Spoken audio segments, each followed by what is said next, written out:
bringing together voices in child and youth healthcare. This is CAFC Presents. CAFC would like to thank the following member organizations for their generous support of our knowledge translation activities: the IWK Health Centre, the Children's Health Foundation of London, McMaster Children's Hospital Foundation, the Children's Hospital of Eastern Ontario Research Institute, the Children's Hospital Foundation of Manitoba, the Montreal Children's Hospital Foundation, the Holland Bloorview Children's Rehabilitation Hospital Foundation, the Children's Hospital Foundation of Saskatchewan, and Trillium Health Partners.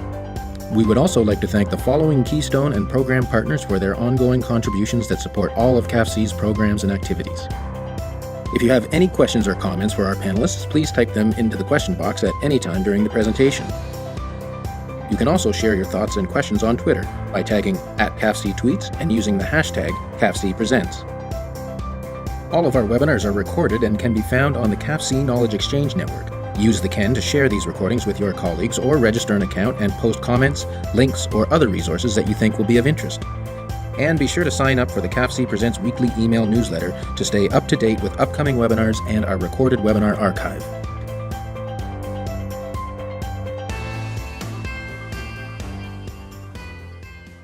All right, hello everyone, and welcome to today's episode of CAFC Presents. I'm Doug Maynard, the Associate Director at CAFC, the Canadian Association of Pediatric Health Centres. And today we're going to be talking about HeartsMap, supporting psychosocial evaluation of children and youth in the emergency department. And this is a great topic to sort of continue the theme that we've had over the last few weeks. We've been talking a lot about mental health. Last week's episode with Wisdom to Action about suicide prevention strategies and that sort of thing. We had a great conversation about the topics related to child and youth mental health. And in particular for our audience across the CAFC community, this issue of mental health being presenting in emergency departments is such a critical issue that constantly comes up. And today we're going to be hearing about a program that is there to address that. And to present this program, we've got Dr. Quynh Doan and Dr. Tyler Black from BC Children's Hospital out in Vancouver, BC. Dr. Doan is a pediatric emergency physician at BC Children's, a clinician scientist with the BC Children's Hospital Research Institute, and an assistant professor at the University of British Columbia. And Dr. Doan has been focused on research related to mental health in the emergency department, and in particular, the trend of increasing reliance on emergency clinicians to conduct psychosocial assessments and connecting families to mental health resources. And joining Dr. Doan is Dr. Tyler Black, who is a pediatric psychiatrist at BC Children's Hospital on the Child and Adolescent Psychiatric Emergency Unit, where he is currently the clinical head. He is also a clinical instructor in the Department of Psychiatry at the University of British Columbia, and Dr. Black's primary research and clinical interests include emergency psychiatry, suicidology, violence in video games, and cross-cultural psychiatry. So it's my pleasure to hand the virtual podium over to Dr. Doan and Dr. Black. Over to you. Good morning. Hello. Hello, thank you very much for joining Tyler and I for this webinar. Well, of course, now the slides will advance. Okay. So we do not have any financial conflicts to declare, but we will disclose that we are the co-owners of the copyrights on the HeartsMap tool, which we will be talking about today. And the tool is publicly available at www.openheartsmap.ca. During this session, I will briefly review some of the numbers around the pediatric mental health crisis and how that has directly affected the way we practice in the emergency department. I will then share some of the early results of the work that Tyler and I have been doing to address the health services issues that are related to this increase in awareness of pediatric mental health issues. And then Tyler will walk us through a case example to demonstrate how HeartsMap can be applied to help us assess and manage a youth who is seeking care from mental health crisis at the emergency department. So mental health problems among children and youth are now recognized as a significant burden at the population level. In Canada, up to 25% of kids will have at least one diagnosable mental health disorder that will affect and impair their functioning in either their peer relationships or expectation at home and at school. Unfortunately, with the difficulty in navigating the mental health services in the community, up to 3/4 of those will not receive timely health care. And with increased awareness with all these campaigns, people are talking about it more without really knowing how to get the help.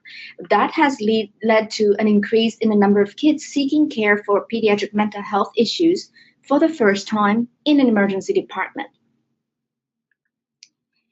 We have felt that at BC Children's over a 10-year period, we saw an 86% increase in the number of kids coming to the emergency department with a mental health presentation. And to give you a sense, that's about 8% per year.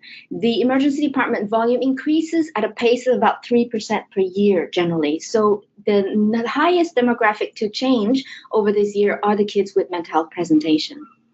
And that results in long length of stays. As you can see on the graph on the right side, the top line is the median length of stay for kids who come in with a mental health crisis, and the bottom line is the median length of stay for the rest of the department.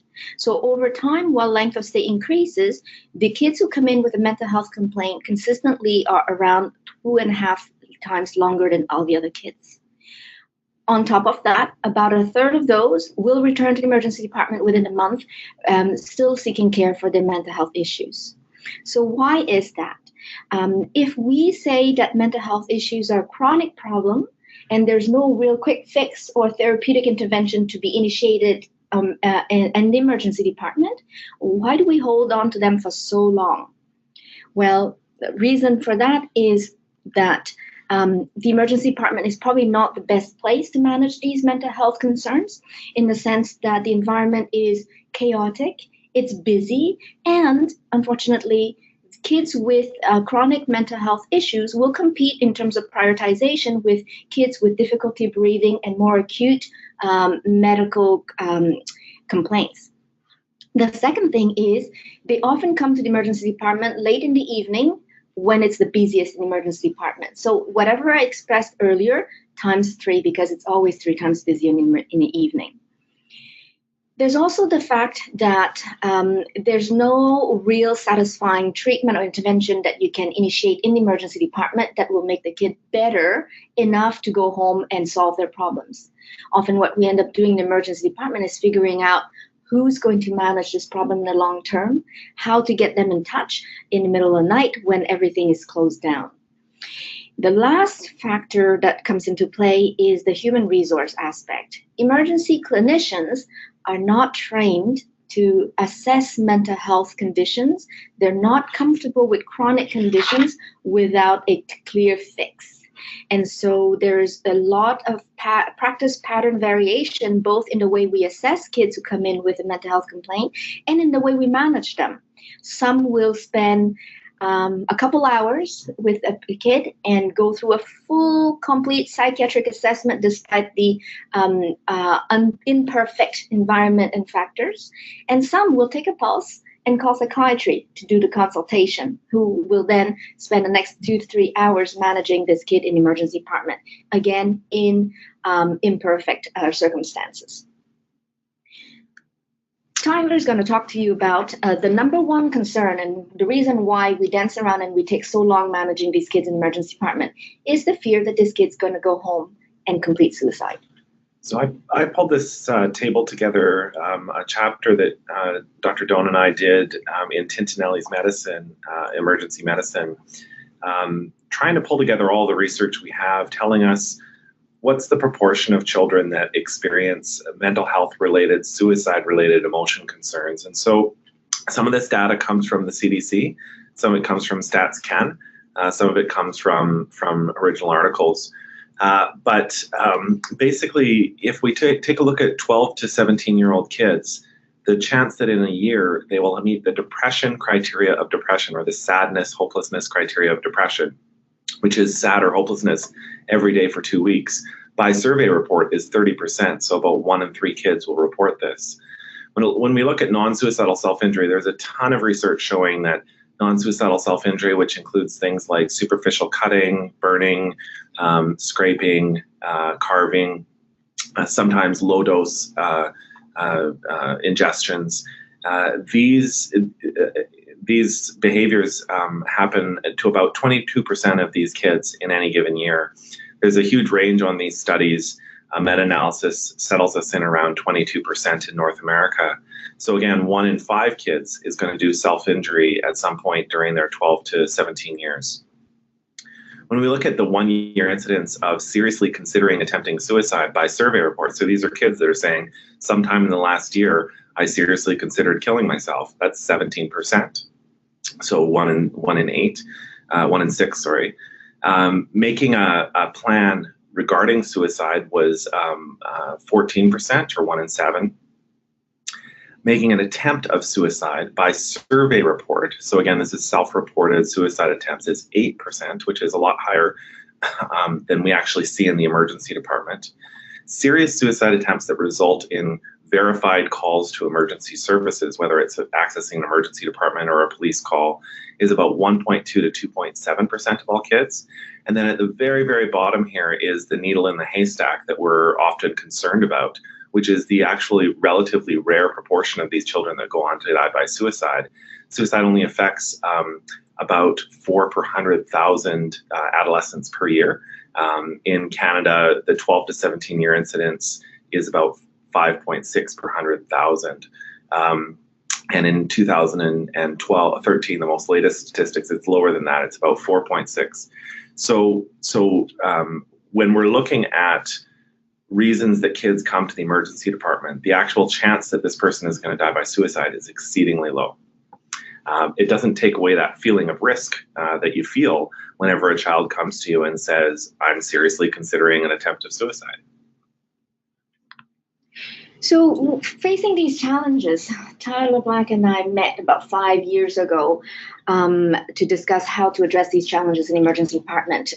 When we had one child presenting every couple nights, we'd call the psych resident who would take a few hours dealing with it, which was almost tolerable. When we started having 5 or 6 a night, that was just not sustainable.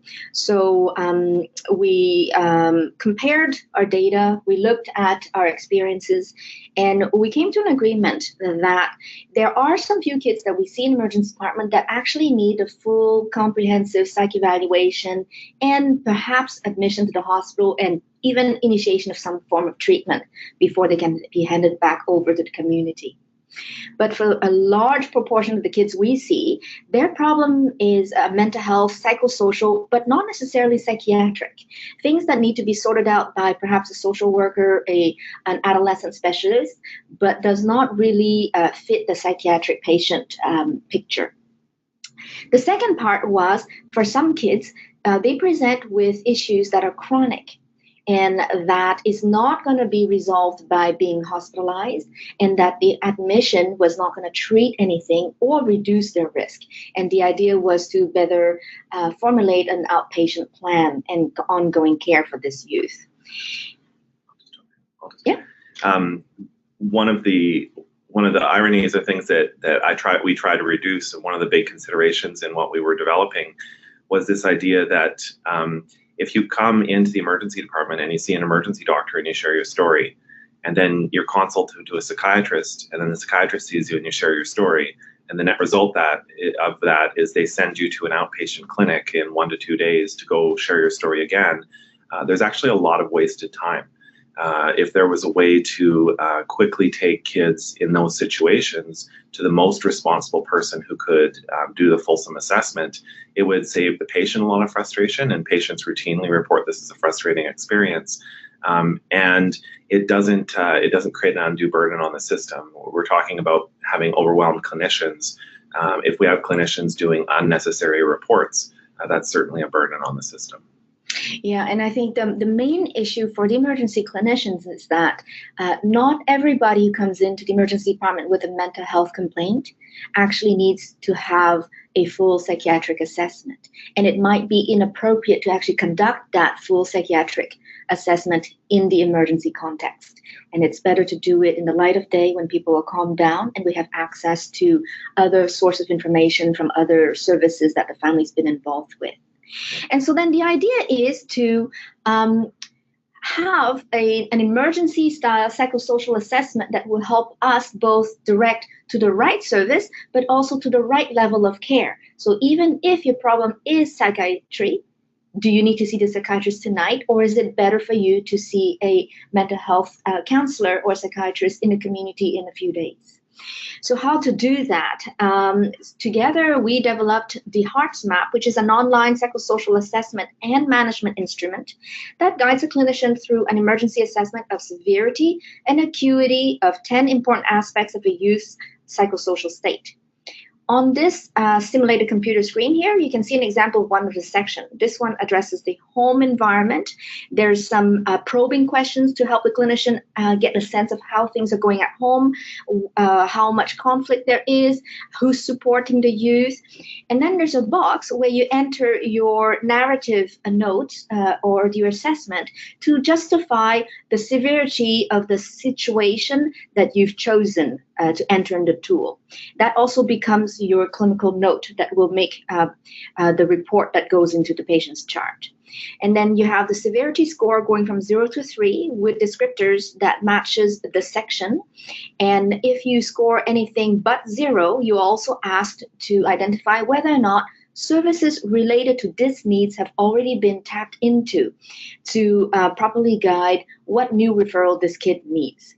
As you can see, the 10 section on the left are the 10 section that we want to talk about: the home, the education, alcohol and drugs use, relationship and bullying, how is their thoughts and anxiety and safety, their sexual health, mood, any issues with abuse, and their contact with professionals and resources. Now, these 10 sections map to one of 5 domains on the right: social, function, youth health, psychiatry, or abuse. And then the score that we put in, both at the individual level of each section and cumulatively for the domains, then trigger recommendations for the type of services that this kid should be referred to and the time range as to which we should get this kid into that service.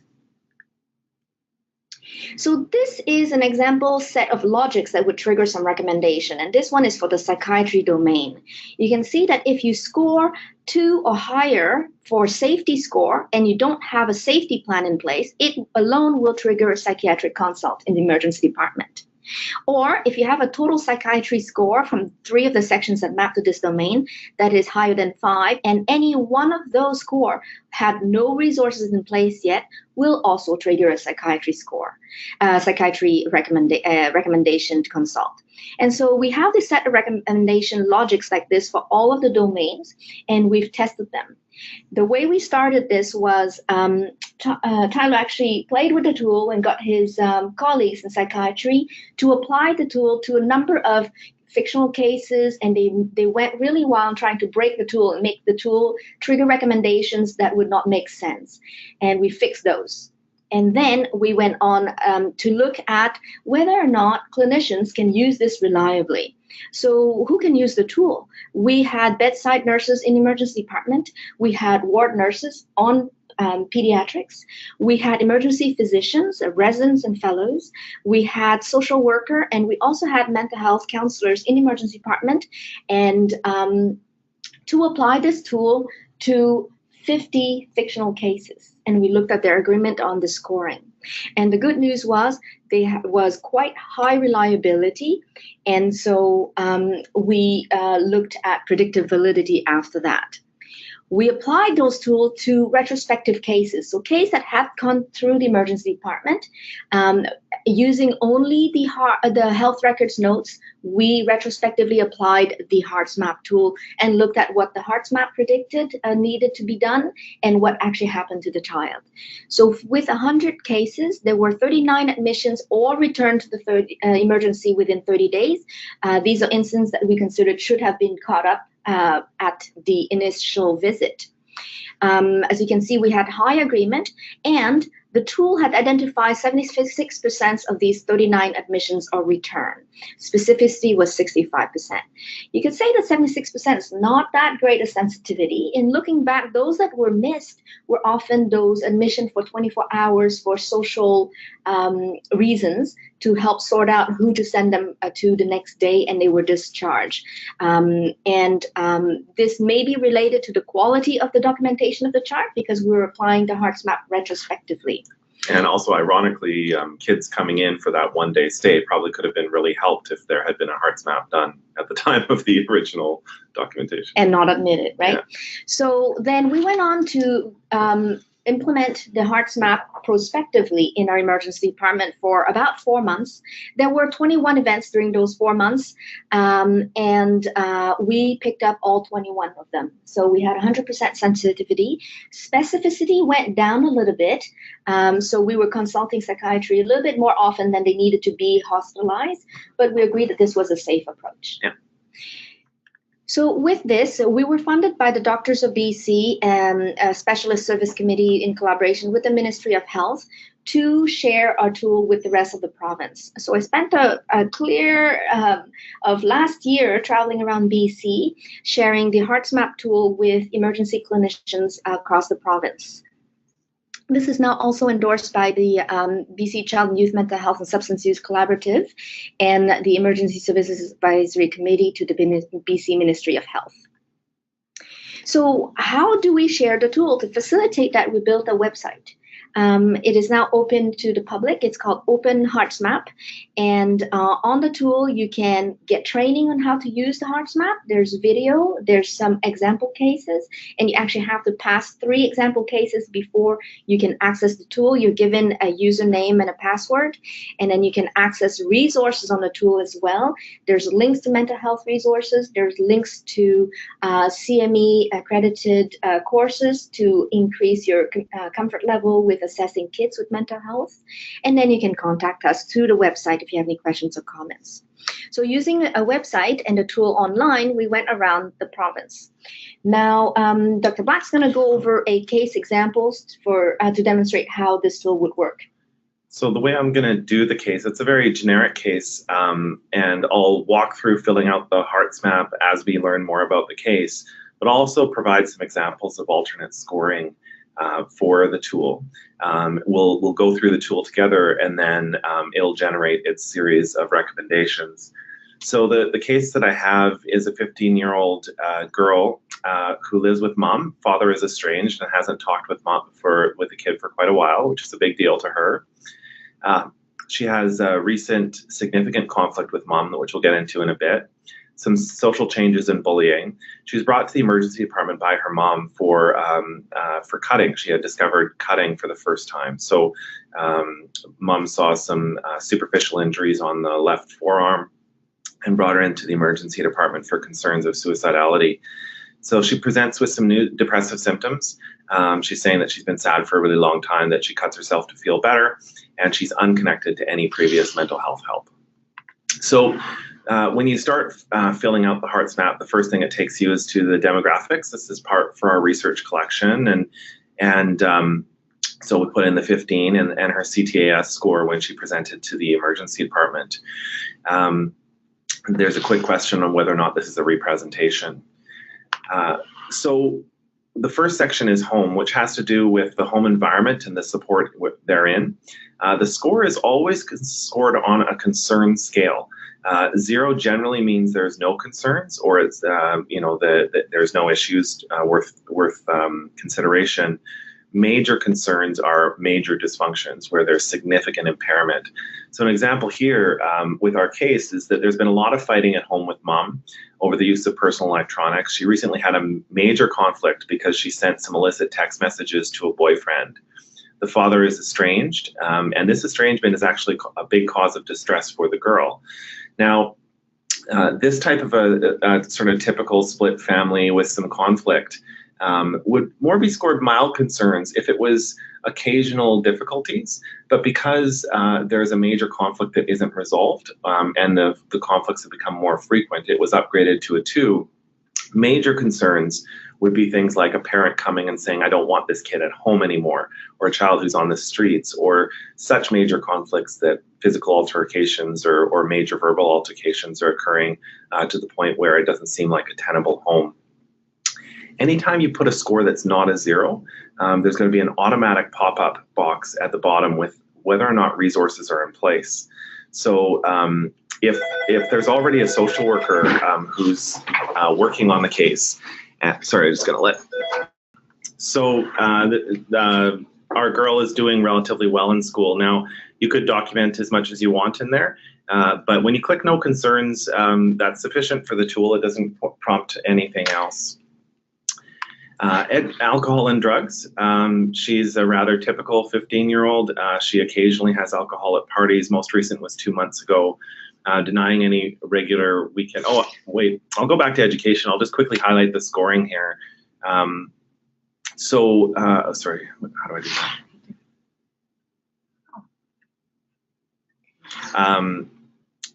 When there's mild concerns, it's struggling to maintain classes, difficulty attending more than missing, but missing some classes. Moderate concerns would be missing more than attending, but still attending, some performance declines. And then major concerns would be failing, major issues where school is not tenable, completely truant, excluding holidays. So she gets a 0. Alcohol and drugs. She has this infrequent, very remote use of alcohol at parties, denying regular use. So there's a mild concern there because anyone using alcohol who's having suicidal thinking or distress is potentially at risk, but it's relatively mild. And the moderate concerns would be more for regular recreational use, so someone who every weekend is going to party. Or mild substance misuse, diverting substances like prescription medications, using more major substances would be a moderate concern. Major concerns would be major binges on the weekend to the point of intoxication and blackout, or significant substance abuse. In this case, she occasionally uses alcohol, and she hasn't ever been referred to a service for that. So you just click those sections as appropriate. The next section is relationships and bullying, asking about how things are going between friends and major relationships. So some of the images that our girl shared with her boyfriend online got out, and she's been bullied quite a bit by her friend group as a result.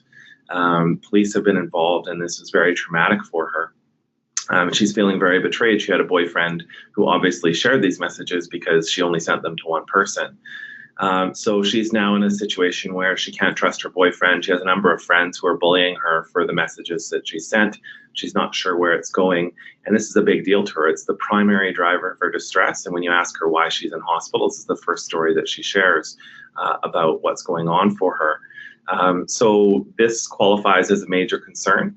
There's a major conflict or some significant bullying that does not seem like everyday things or things that are minor. There's a lack of relationships, whereas before she had a relationship, and she obviously currently is having a major dysfunction in her romantic relationship with her boyfriend. Had she said, well, you know, my boyfriend and I are working it out, and we got upset for a little bit, and maybe it was he shared a message that I shared as opposed to, you know, pictures, we might downgrade this to moderate or mild concerns. Again, this girl, though this is not a psychiatric issue, having a boyfriend betray your trust, the selecting of major concerns triggers the resource question, and she hasn't accessed any social supports yet. For thoughts and anxiety, this is amalgamation of two ideas. These are thoughts, such as psychotic thoughts, and anxiety lumped together. The reason is not because these are the same disorder, it's because they both map to psychiatry. Someone who's having significant anxieties or significant thought disorder, both generally require to see a psychiatrist or receive mental health supports. So because these things map together, they're put together. So this includes questions about someone who has a lot of anxieties, worrying about the past, present, or future, panic attacks, all the way through to hearing voices or believing you have special powers or believing people are following you, etc. So prior to the incident leading to these messages being shared and the bullying that happened to this, she reports no major issues. She is not particularly anxious, and there's no psychotic features on the interview. So she's not someone who's overly preoccupied with anxieties outside of this incident. This is following just a principle that you don't give the same score for the same thing in multiple domains. We've put this major dysfunction with respect to the incident into the relationship section, and there's no other concerns of anxiety. For someone who has, for example, if she said, I also sometimes get panic attacks, or she says, in the last little while, I've heard a voice telling me that I should end my life, these would definitely upgrade the thoughts and anxiety section. Major concerns being high anxiety that's insurmountable. For example, she cut herself because she got so anxious and she was having a panic attack, or she's describing frank thought disorders. So that's also the kid who's brought in by the parents kicking and screaming to the emergency department because she won't leave her room. Right. Yeah, absolutely. For the safety question, this is usually about self-injury and suicide. Some questions that are there about, do you ever feel hopeless or that life isn't worth living? In the past few weeks, have you seriously considered ending your life or ending someone else's life? Thoughts of harming yourself or others? Felt that you or family would be better off if you were dead? When we ask this girl this question, she's very clear that her self-injury is not suicidal. When she gets overwhelmed, she's been cutting herself for a little while, and these superficial cuts are quite superficial, only a few cell layers deep, don't require any sutures. She cuts until she sees the blood, and then the distress gets relieved. She's very clear that she does this in a therapeutic manner. And she occasionally experiences fleeting suicidal thoughts with no intent or plan. So an example of a fleeting thought would be, every now and then I wonder if life isn't worth living, but I generally feel like I'm okay and I actually do want to live. So it's not a significant passive thought. A passive thought of suicidal ideation would be, life isn't worth living and I still feel that way, like in the room today, or generally an active thought is a formed plan. For example, I want to jump off of X bridge at 3 o'clock tonight. So in this case, she has some non-suicidal self-injury, which qualifies her for one under mild concerns, just under the general proviso that nobody distressed should be cutting themselves. You don't want to be holding sharp things when you're having bad thoughts. And then these fleeting suicidal thoughts are specifically mentioned in the scoring for one. If it was more compatible with how she really feels, like she said, I sometimes feel like dying, and for the last 3 weeks, this is actually how I felt every day, we definitely upgrade this to a moderate concern. If she started to say, and I seriously considered using the knife to stab a major artery, or I really came close to ending it today, we would come a little bit closer to a major concern. This could be upgraded depending on the severity. Now, a passive suicidal thought could also be, I want to die, and I intend to do so by a means that we would consider not realistic. Non-lethal, yeah. So like the 14-year-old who says, I want to die, I will kill myself by starvation. Right. And so that is passive suicidal ideation. Or I want to shoot myself and there's no access to a gun.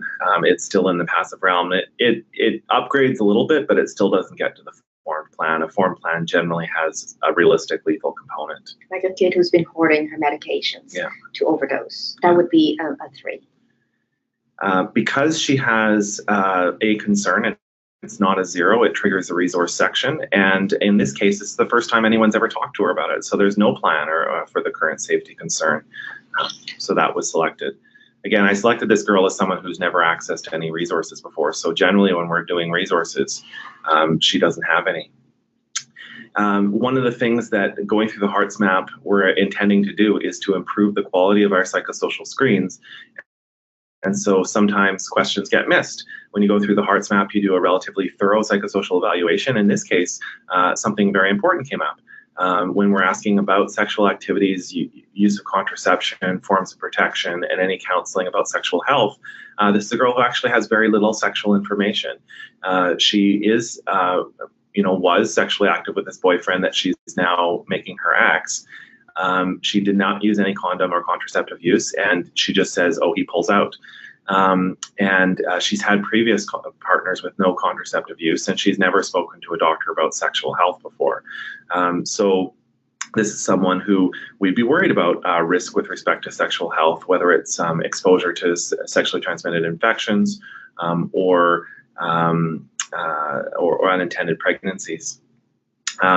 There are some other reasons why we might give someone a 3. For example, if they have multiple partners currently, if they're in sex trade, this is someone who just has no knowledge I could have scored her a 2. I debated whether or not to score her a 2 or not with this story, but because the partner isn't stable and it's not just inconsistent use of protection, she's never used protection, I upgraded it to a 3. And she's never seen a professional, so that resource is mapped as such. When it came to mood questions, she's actually endorsing low mood. We generally like psychiatry is all about scoring things from 1 to 10, 0 being as low as possible, 10 being perfectly happy. How would you rate your mood? Do you ever feel down or depressed recently? Have you been feeling happy or energetic lately? These questions to reveal depressive content. She says that she's been depressed for a while. She's crying a lot at home. Prior to the social media incident, she was sad for about 3 to 4 weeks. So this is actually independent of this major incident that happened. She started to withdraw from her friends and activities, and she was feeling useless and hopeless. So this is prior to any of the social media stuff that happened to her. So I gave this moderate concerns because she has symptoms of depression and irritability, and starting to withdraw from activities is a concerning behavior. So I scored that as a 2. If she had completely withdrawn from all friends and relationships, I might have upgraded this to a 3. Or if she scored her score on mood as a 0 and that she's despondent and that she couldn't ever feel lower, I might upgrade her symptoms. We often consider the major concern when there are impact on their daily activity of living. Kids who no longer sleep, no longer eat, no longer clean, or there is physiologic effect, like they're losing weight. Right. So that bumps it up to a 3. Absolutely, yeah. And again, she hasn't access to any resources. So as per the other sections, when we put the score in at a 2, it pops up the resource question. When it came to abuse, we were asking her, does she ever feel like someone's abusing her, either physically, sexually, or emotionally? I like to ask questions such as, has anybody ever touched you in a way that made you feel uncomfortable? Has anybody ever put you in a situation where you didn't feel safe? So there's lots of different ways to ask these questions. There's really no minor score for abuse that we could think of. So we've left with 2 scores. One is moderate concerns. And generally this is someone where you're worried about their potential for being exposed to abuse, or there is a report of abuse, but it's something that's already been raised and had been dealt with historically. So an example being, 2 years ago, an uncle touched me and I went through the whole legal process. We don't want to make that a 0 because abuse has long-standing impacts on people's mental health, but we didn't want to make it major either because it has been addressed and processed. So we created this middle score. When in doubt, use 3. In this case, our girl has no concerns of abuse and she gets a 0. If she had said that the reason I don't use protection is because my boyfriend would beat me, that would be a major concern.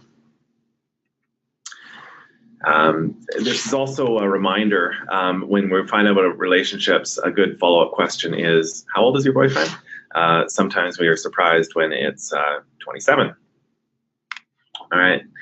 So professionals and resources, this is where we ask parents or the child themselves, do you feel like there's people that you can go to? Who are you currently working with? For this girl, she's occasionally used her school counselor, and the school counselor got roped in when this social media thing spread like wildfire, but there was no formal relationship. She has no mental health involvement, doesn't have a family doctor, no pediatrician. So this is someone who's completely unconnected to professionals, which is a major concern. People should have long-standing health care generally, and specifically this girl needs some form of mental health support. So at the end of the day... I just want to highlight that in this section, we're looking at whether or not she has access to resources, whether they have been referred to and waiting, or whether she refuses to go. If she has potential resources, but she refuses to go, it's still a 3. Yeah. And this is to contrast the various resource sections in the past 10 sections, where we ask if she has resources for the specific section.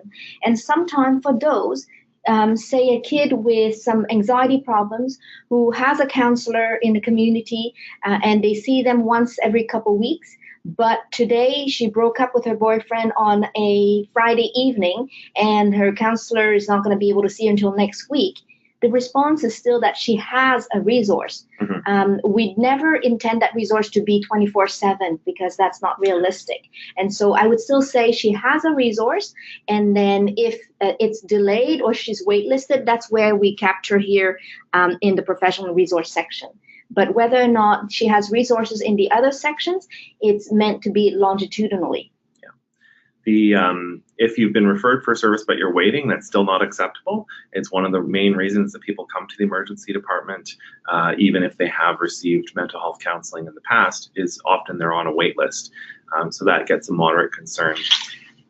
So when you finish the HeartsMap, it'll put out a printout for you. Now, we've actually set it up so that they can be labeled by our health authorities, so they can be used as documentation. So what it would do is, what you're not seeing on this slide is all of the text boxes that I printed in would be part of that document. So all of the text input you've been doing is part of your documentation and not wasted time. But the the real core of the HeartsMap is the scoring, where you can see the mapping. And what it will do is recommend things. And when I looked at, I went through this case, I designed the case, and then I went through the HeartsMap on it.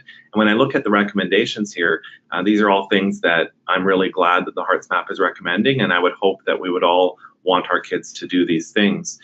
So the first is an empathetic approach to the distress that this is causing in this girl. So considering advising writing time off school to coordinate an approach, recommending that caregivers consult with the school or support services. So basically saying, everybody, let's treat this as an emergency, and we don't have to return to full functioning life right now. Let's take a few days to sort this out. On the youth health section, by going through the HeartsMap methodically, we uncovered that there is a significant need for a youth health referral. This girl is having unprotected intercourse. She may or may not be pregnant. There's lots of things about this that are concerning. So the HeartsMap is recommending a youth health referral. And it's also reminding you, hey, check on that partner's age, because sometimes we forget to ask those questions, and you need to know your laws with respect to consent and whether or not it's an abuse situation. For the psychiatry mapping, this appropriately said that this girl who uses non-suicidal self-injury for a developing depression would be best managed by a local mental health team. And it's not recommending consultation of psychiatry in the emergency department. That's not because the psychiatrist in the emergency department wouldn't be kind or helpful. It's because the net result of that consult would almost definitely be being referred to a local child and youth mental health service. So this is saving the family time and an unnecessary resharing of a story. On the professional section, it's reminding about the youth health referral, and it's giving some local things because we've tuned the HeartsMap into our local environment. For other health authorities, there's other things that are available. Larger centers have crisis teams, and this is someone who, if a crisis team was available, there would be a strong recommendation. So the net result of a HeartsMap, filling out the HeartsMap, is actually threefold. There is a reminder to do all of the proper psychosocial assessment things to make sure that you're understanding the youth properly. There is the scoring, which allows you to do a document that is preserved. So it prints it out and it has all your information there, which is helpful if you're ever seeing this child. And then it actually provides recommendations on where to go for this kid or how to manage the case. And that is our presentation. So that's our HeartsMap. Thank you. It's our little baby.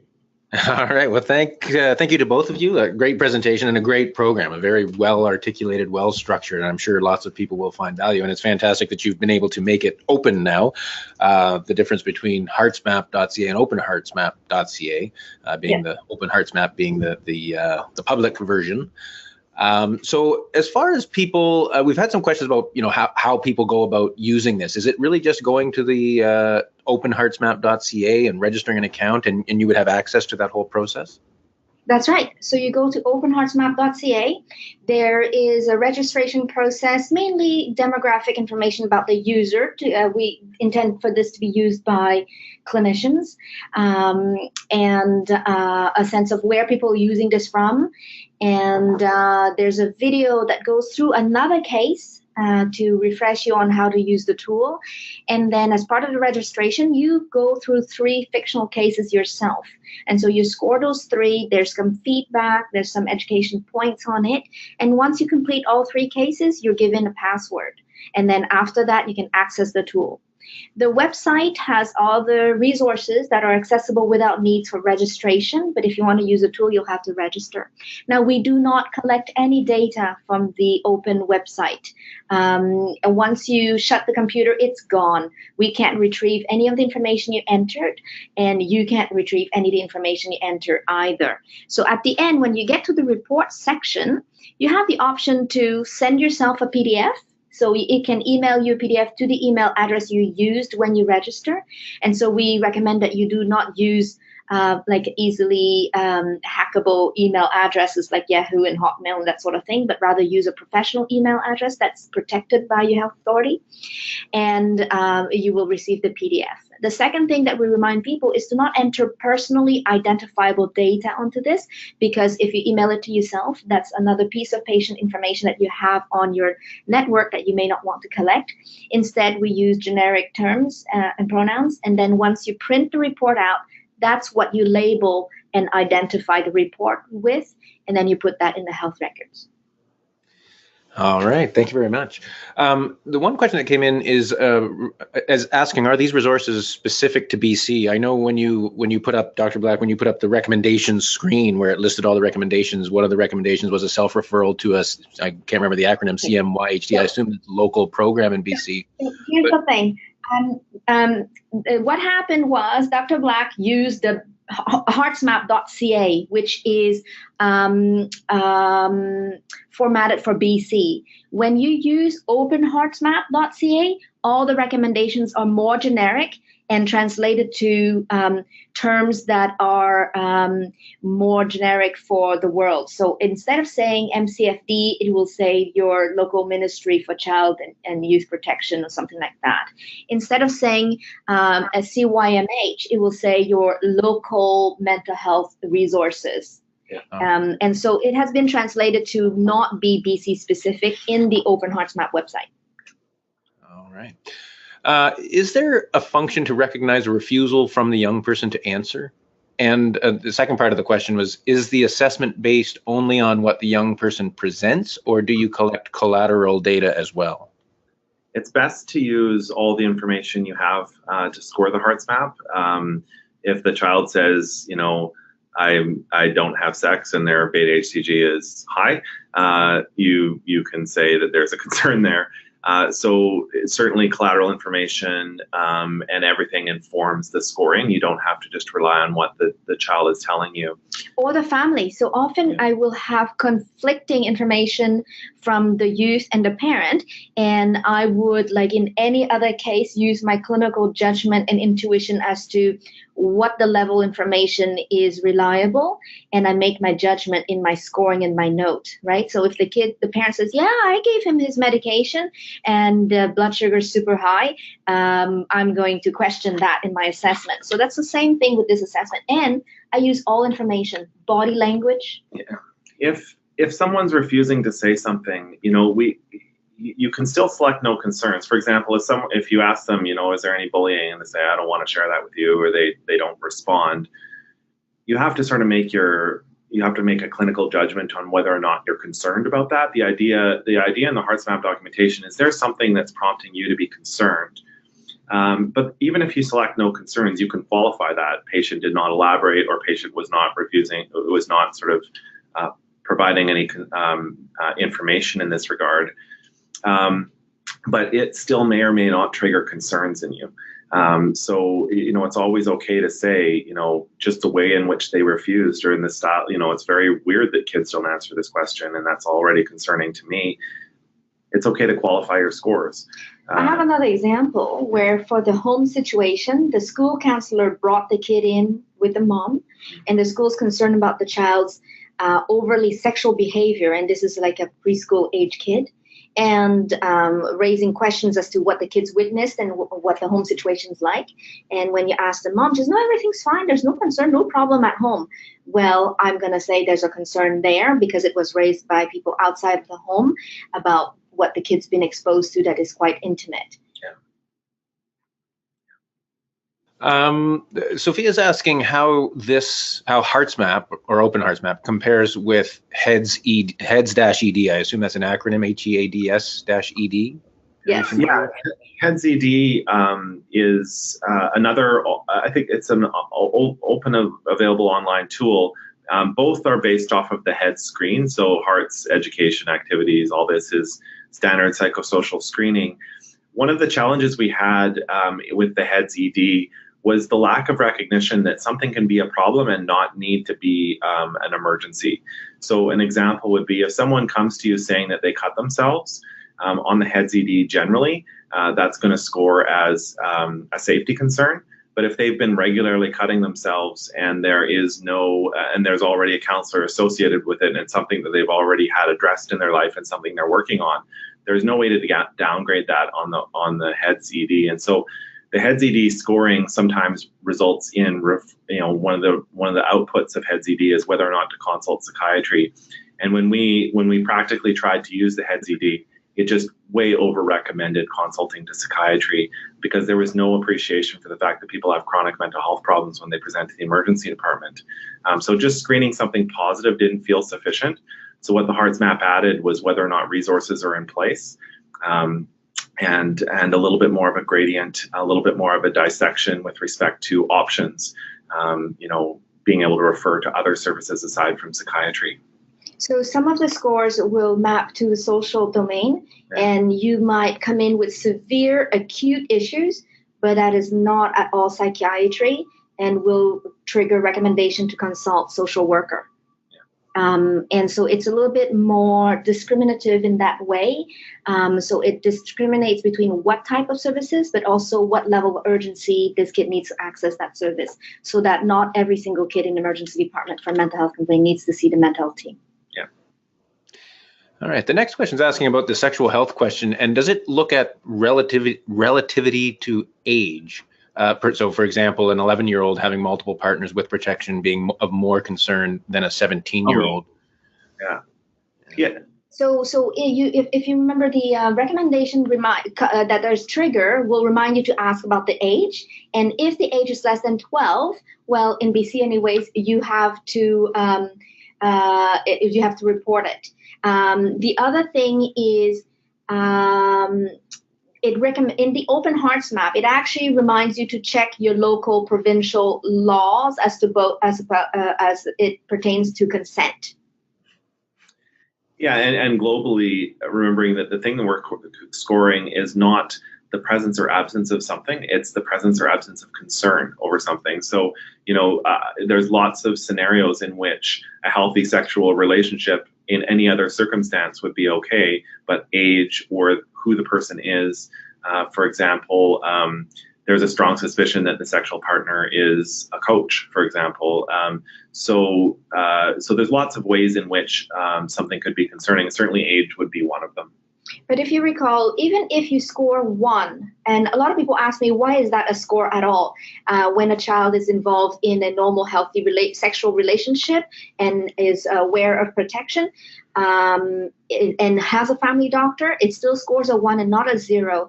And when you score a 1, it will trigger for you to check the age of the partner and make sure that this is within your consent law. Yeah. All right.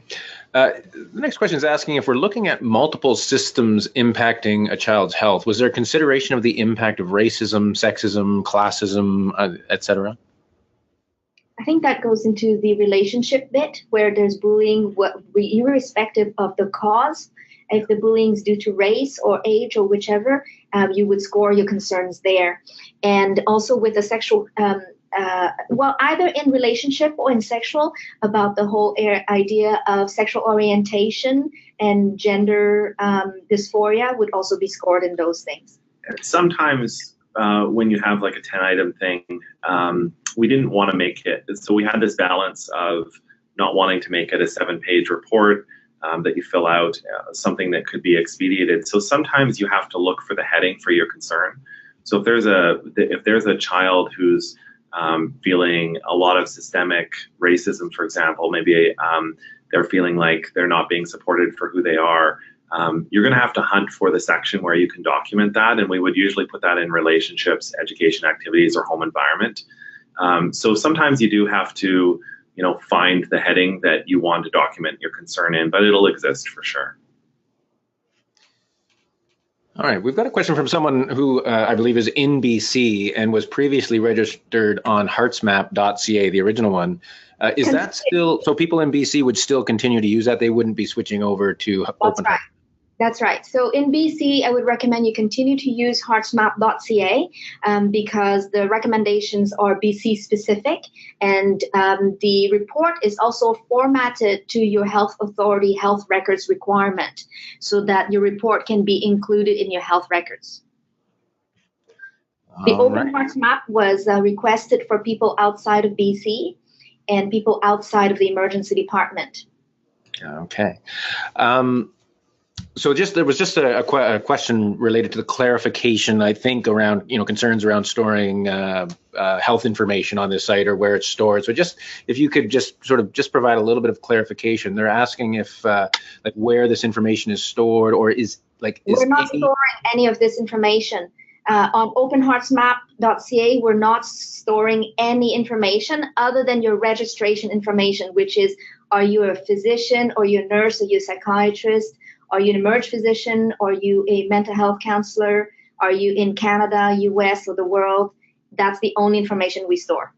And related to the patient, there's nothing there. And your recommendation was to just label the document that is printed out after it's printed out. That's right. And once you shut your computer, you can't retrieve it either. Nobody can. Nothing is collected.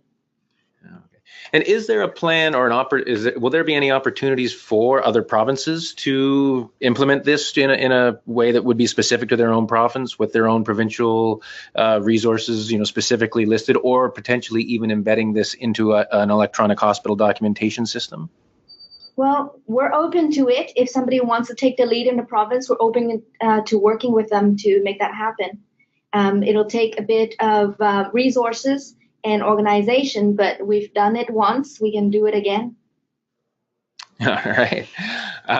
So we do just have one last question here, and we are just about out of time. So I think this is the last question we're going to take. The question came in about the psychometric properties of the tool not being all that great with respect to sensitivity and specificity. Is there any plan to sort of improve that, the specificity and sensitivity and the validity of the tool? Yes, so the retrospective assessment wasn't great, but when we went and looked prospectively, the sensitivity was actually 100%. And we're continuing to collect data, and we've been using it as a standard of care here for about a year, and we're still collecting data, but we were happy with the sensitivity when we looked at it prospectively. Yeah, and we sort of erred on the side of sensitivity over specificity. Recognizing that we were already in a situation where there was an over-consulting, so any amount of specificity would reduce the burden on the mental health system. We've tooled the algorithm quite a number of times. I don't remember what version number we're actually on in terms of the scoring, but it's a number of iterations of scoring and trying to make it reflect the reality on the ground. I think some of the challenges in specificity are just due to the varieties of human experience, and I'm not sure how realistic it is to have a tool that can be both highly sensitive and highly specific, and only be something you can fill out in less than 10 minutes. All right, and thank you for that. I think that's a great place to end the questions and the discussion. And before we sign off, I'd just like to hand it back over to the both of you to just anything you'd like to leave the audience with. Any last sort of closing key messages or closing thoughts you'd like to leave the audience with? We're open for any more feedback. You can contact us through openheartsmap.ca, and we're happy to take any feedback, comments, and if there's ways to improve the tool, please let us know. From a psychiatrist's point of view, it's just remembering that non-suicidal self-injury is non-suicidal. That's why we call it that. And we're very careful to make sure that we're calling suicide gestures, suicide intention, and suicide attempts. It makes life a lot easier. All right. Well, thank you again. It was a great presentation and a great example, a great model for people to look at and play with. And it's great that you were able to make it open for the rest of the country or the world, I guess, to play with and look at and use if it meets their needs. So thank you very much for all your work. Thank you. Thank you. All right. So we do our webinars every Wednesday at 11 a.m. Eastern Time. So it's great when you do get to watch live, as the comments, as we saw today, and the questions really enrich the discussion. But when you can't watch live, we do record these sessions and make them available afterwards on the Knowledge Exchange Network. I'd also like to mention before we sign off the CAFC annual conference coming up October 21st to 23rd in Edmonton. And just in particular, one of our recent announcements, we just opened our call for abstracts for the poster fair. So if anyone has any interesting ideas, demonstration projects, scientific research, quality improvement research that you'd like to submit an abstract for to the adjudication panel, please go ahead and do that. The abstract submissions are open right now and will be open until June 1st. Our next webinar will be on May 30th. So we do have a couple week hiatus from now till then. And on May 30th, we're going to hear from Jennifer King from the First Nations Caring Society, who will provide an update on where we're at with Jordan's Principle following the binding decision that came out from the Human Rights Tribunal over a year ago that found that First Nations children were not being provided with equitable access to a range of services. Jordan's Principle, for those of you who don't know, was a legal rule that it was to ensure that First Nations children have access to all public services, including mental health care, special education, dental services, physical therapy, medical equipment, et cetera, et cetera, et cetera. And Jennifer King will provide an overview of the tribunal's legal orders and discuss how practitioners, health centers, and community members can ensure First Nations children on and off reserve receive proper benefit from Jordan's Principle. So that'll be a great session just a couple weeks away. So thanks again for joining us today, and we hope to see you back then. Bye, everyone. Bye-bye.